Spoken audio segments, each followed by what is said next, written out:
Pois é, tem que tirar esse gato.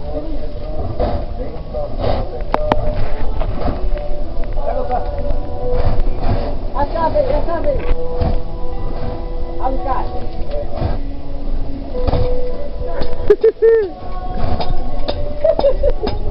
Vai, burro!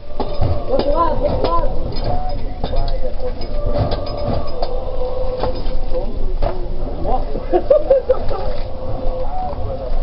Vai usar o cap, vai usar o cap. Bota o cap primeiro, Marlon. Não, vai ficar no meio, buraco. Bota não, aqui, ó.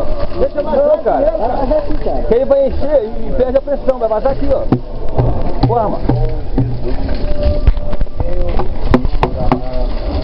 Vamos lá longe. Vai não. Aqui, o buraco perde. A pressão é pouca mais de cima. Chuta, rapaz. Vai, Zé.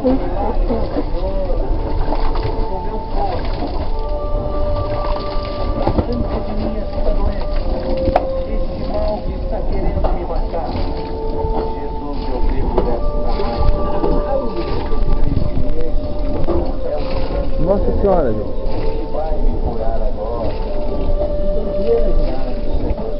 Vedou, um pouquinho, ó.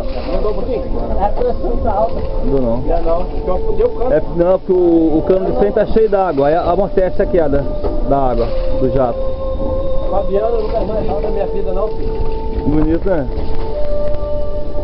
Ah, parece aquela montagem que a gente tiramos do computador lá, não parece? Tem que tirar assim, botando cartãozinho pra lá, tirar nossa mão.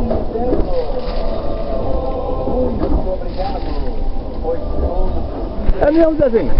Fica vocês dois aí, um do lado do outro, com a água saindo, tira uma foto e bota no cartão. Fica lá, Marcos, do lado. Quando sair o jato eu vou tirar. Isso.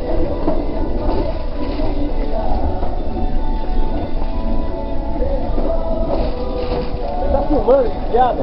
Tira a foto agora.